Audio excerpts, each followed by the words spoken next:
A prosecutor approaches a defendant and his attorney and says, "I am prepared to charge you with petty larceny in lieu of grand larceny.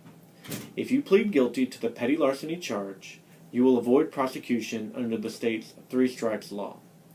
If you don't plead guilty, I will prosecute you under the three strikes law, and I will make sure that you spend the remainder of your natural life in prison." The defendant accepts the plea agreement, but later appeals it, claiming that he was coerced by the prosecution. How should the court rule?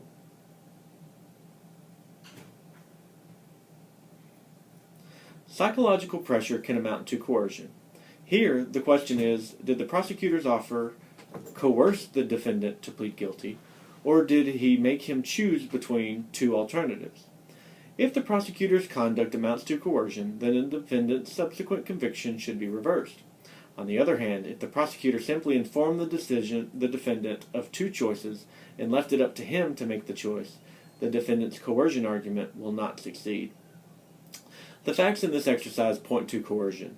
Clearly, the prosecutor could have opted not to promise life in prison. Given that, it seems that the defendant was coerced into pleading guilty.